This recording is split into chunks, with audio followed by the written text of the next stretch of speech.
Friends, स्वागत है आपका अपने चैनल पर। आज पॉलिटी की श्रृंखला में हम बात करने जा रहे हैं भारत के राष्ट्रपति के बारे में। तो भारत के राष्ट्रपति से संबंधित जितने भी मुख्य अनुच्छेद है आर्टिकल से आज उनकी चर्चा करेंगे।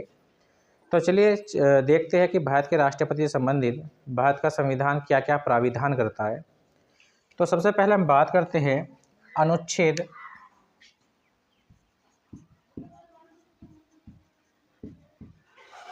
52 की, यानी कि 52। तो भारत के संविधान का अनुच्छेद 52 राष्ट्रपति के पद का प्राविधान करता है, यानी कि the office of the president of India. तो अनुच्छेद 52 राष्ट्रपति के पद के बारे में हमें बताता है। राष्ट्रपति जो होता है वह भारत का प्रथम नागरिक होता है, संवैधानिक प्रमुख होता है और नाम मात्र की कार्यपालिका होता है। अब जान लेते हैं कि भारत का राष्ट्रपति बनने के लिए क्या क्या योग्यताएं होनी चाहिए। तो भारत का राष्ट्रपति बनने के लिए सबसे पहले वो भारत का नागरिक हो,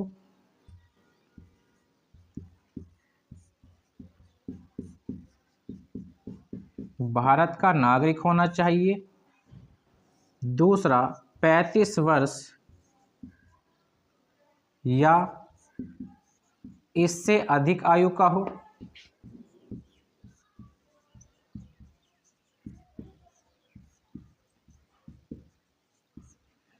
तीसरा, दिवालिया ना हो।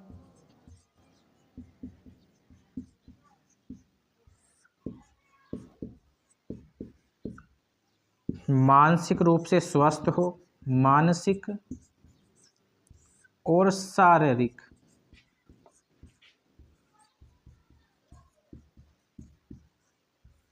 रूप से स्वस्थ हो। साथ ही सांसद ना हो, यानी कि लोकसभा और राज्यसभा में किसी का भी सदस्य नहीं होना चाहिए, सांसद बनने की योग्यता रखता हो।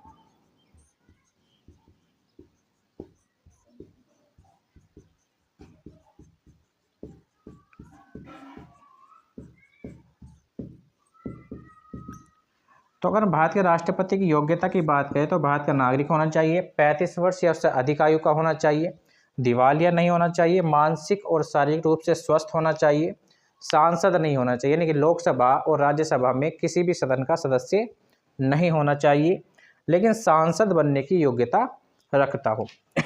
तो इस तरीके से हमने योग्यताओं की बात कर ली है। आइए चलते हैं आगे, बात कर लेते हैं इसके वेतन और कार्यकाल की। तो वेतन की बात करते हैं। तो राष्ट्रपति का जो वेतन है वो 5 लाख रुपए प्रति माह है, और राष्ट्रपति का जो वेतन होता है वो भारत की संचित निधि पर भारित होता है।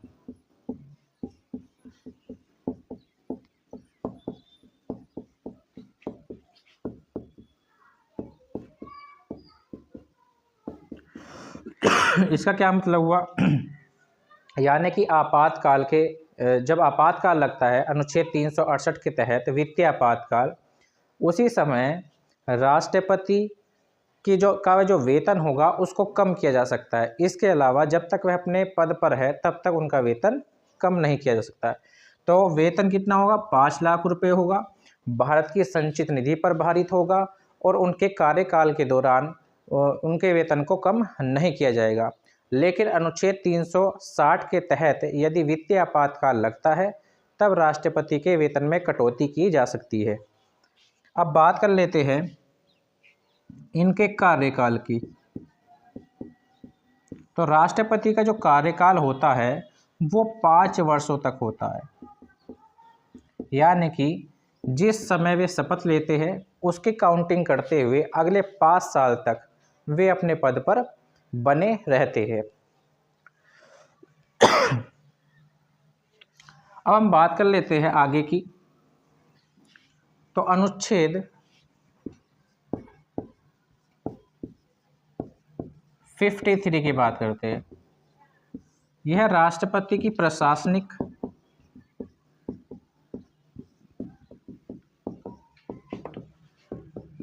शक्तियों के बारे में बताता है,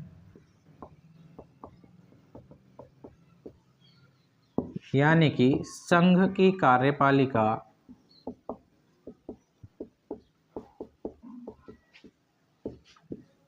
राष्ट्रपति में निहित होगी।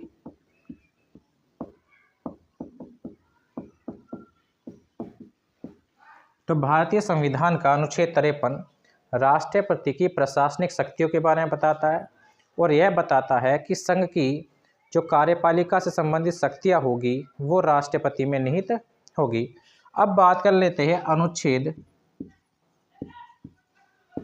54 की।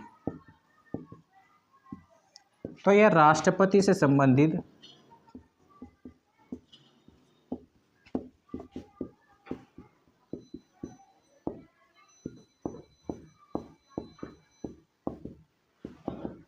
राष्ट्रपति के निर्वाचन से संबंधित निर्वाचक मंडल का जिक्र करता है, यानी कि जब राष्ट्रपति का चुनाव होगा तो राष्ट्रपति के चुनाव के समय कौन कौन चुनाव में भाग ले सकता है। तो सबसे पहले हम बात करते हैं लोकसभा और राज्यसभा की। तो लोकसभा और राज्यसभा के निर्वाचित सदस्य भाग ले सकते हैं।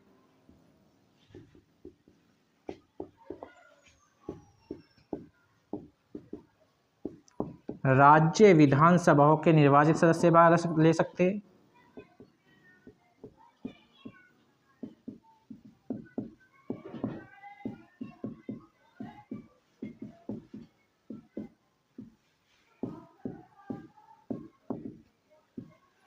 यानी कि राष्ट्रपति के निर्वाचन में कौन कौन भाग लेगा? लोकसभा और राज्यसभा का निर्वाचित सदस्य भाग लेंगे, राज्य विधानसभाओं के निर्वाचित सदस्य भाग लेंगे, साथ ही दिल्ली, पुडुचेरी और जम्मू कश्मीर विधानसभाओं के निर्वाचित सदस्य भाग लेंगे। तो राष्ट्रपति के निर्वाचन में कौन कौन भाग लेता है? लोकसभा और राज्यसभा के निर्वाचित सदस्य, राज्य विधानसभाओं के निर्वाचित सदस्य, साथ ही 3 यूटीज यानी कि संघ शासित प्रदेशों के, या जिसमें दिल्ली, पुडुचेरी और जम्मू कश्मीर आता है, उनके विधानसभाओं के निर्वाचित सदस्य भाग लेंगे। इस प्रकार से अनुच्छेद 53 की भी हमने चर्चा कर ली। आइए अब चलते हैं भारतीय संविधान के अनुच्छेद 55।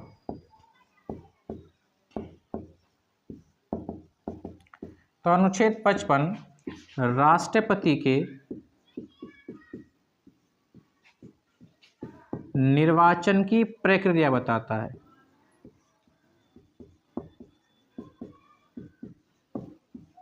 तो राष्ट्रपति के निर्वाचन की प्रक्रिया क्या होगी? तो राष्ट्रपति का जो निर्वाचन होगा वो एकल संक्रमणीय मत पद्धति द्वारा किया जाएगा। एकल संक्रमणीय मत पद्धति क्या होती है, इसको हम डिटेल में डिस्कस करेंगे आने वाली वीडियो में, नेक्स्ट वीडियो में। तो अनुच्छेद 55 राष्ट्रपति के निर्वाचन की प्रक्रिया को बताता है और राष्ट्रपति का जो निर्वाचन होता है वो एकल संक्रमणीय मत पद्धति के माध्यम से होता है। अब बात कर लेते हैं अनुच्छेद 56 की और अनुच्छेद 61 की। तो भारतीय संविधान का अनुच्छेद 56 राष्ट्रपति पर महाअभियोग की बात करता है, अर्थात अगर राष्ट्रपति को उसके पद से पद मुक्त करना है तो अनुच्छेद 56 के तहत महाअभियोग लगाया जा सकता है। लेकिन अनुच्छेद 61 में महाअभियोग की प्रक्रिया के बारे में बताया गया है।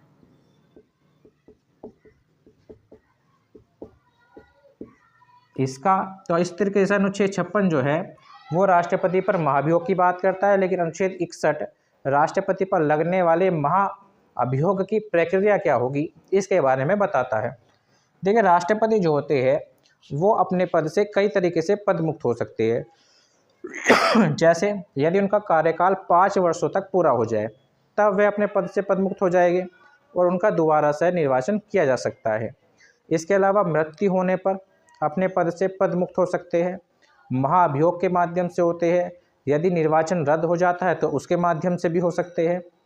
लेकिन जब राष्ट्रपति मृत्यु के कारण या निर्वाचन रद्द होने मृत्यु के कारण यदि राष्ट्रपति या त्यागपत्र के माध्यम से राष्ट्रपति अपने पद से पदमुक्त हो जाते हैं, देखिए 2 चीज़ ध्यान रखेंगे, या तो उनकी मृत्यु हो जाए या फिर त्यागपत्र दे दे।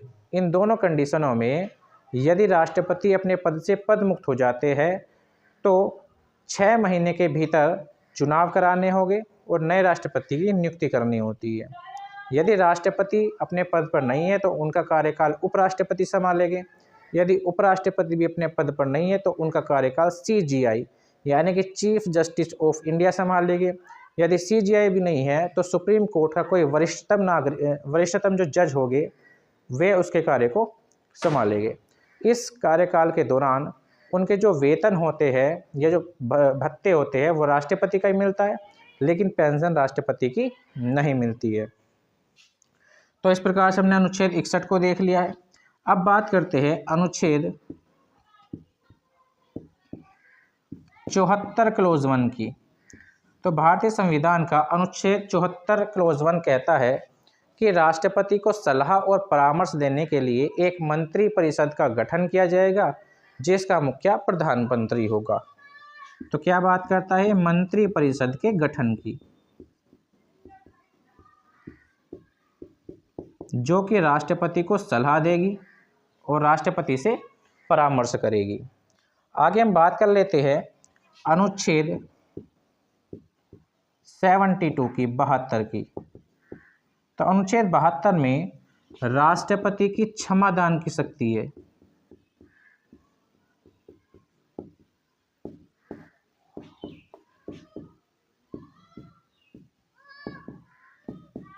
राष्ट्रपति को 5 प्रकार से क्षमादान की शक्ति प्राप्त है। इस शक्तियों को हम आने वाले वीडियो में देखेंगे। तो इस प्रकार से हमने 72 की भी चर्चा कर ली है। आइए चलते हैं आर्टिकल 79 पर। अनुच्छेद 79।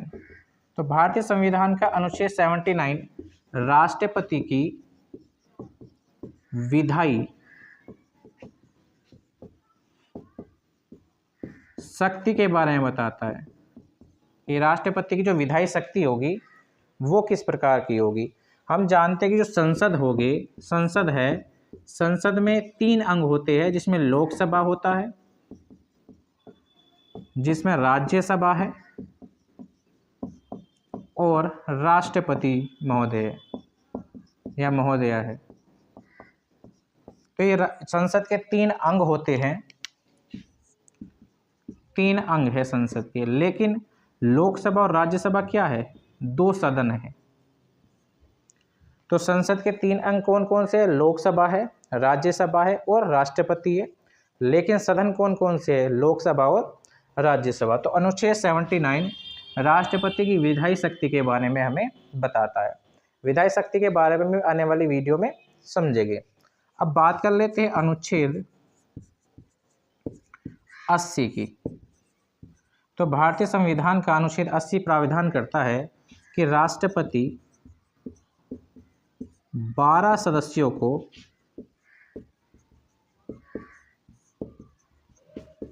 राज्यसभा में मनोनीत करेंगे।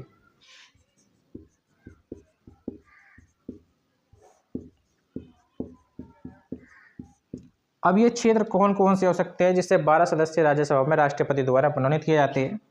तो जो क्षेत्र या आधार होगा वो क्या होगा? वह हो सकता है कला, विज्ञान, साहित्य और समाज सेवा। तो इन 4 क्षेत्रों से या 4 आधारों पर राष्ट्रपति 12 सदस्यों की नियुक्ति राज्यसभा में करते हैं। किसके तहत? अनुच्छेद 80 के तहत। अब आगे बढ़ते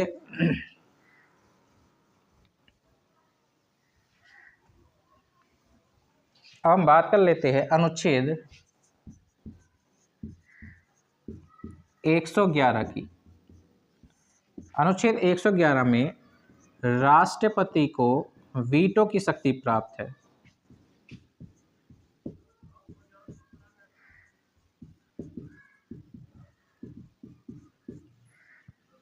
तो अनुच्छेद 111 में क्या है, राष्ट्रपति को वीटो की शक्ति दी गई है, जिसका राष्ट्रपति समय समय पर उपयोग करते रहते हैं। अब बात कर लेते हैं अनुच्छेद 123 की। अनुच्छेद 123 के तहत राष्ट्रपति को अध्यादेश जारी करने की शक्ति है।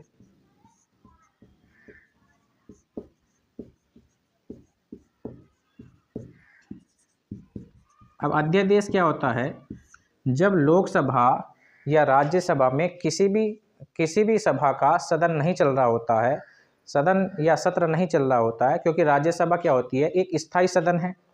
राज्यसभा क्या है, स्थायी सदन है, जिसका विघटन नहीं हो सकता या भंग नहीं की जा सकती। लोकसभा समय समय पर भंग भी होती है। तो लोकसभा और राज्यसभा में जब किसी भी सदन का सत्र नहीं चल रहा होता है, उस समय यदि किसी कानून की आवश्यकता पड़ती है और उस कानून को लागू करना ज़रूरी हो जाता है, तो इसमें जो हमारे राष्ट्रपति होते हैं वो 74 क्लॉज 1 के, जिसमें क्या होता है, मंत्रिपरिषद होती है, मंत्रिपरिषद की सलाह पर और परामर्श पर अनुच्छेद 123 के तहत एक अध्यादेश जारी करते हैं। और हम ये भी जानते हैं कि जो अध्यादेश होता है वो एक विषय पर एक से अधिक बार भी लाया जा सकता है। अब बात कर लेते हैं अनुच्छेद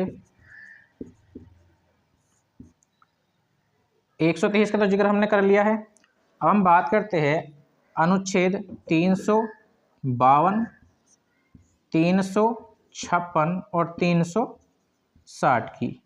इसमें क्या होता है कि जो राष्ट्रपति है उनको आपातकालीन शक्तियाँ प्राप्त है। तो इनके अंतर्गत क्या होता है, राष्ट्रपति को आपातकालीन शक्तियाँ प्राप्त है।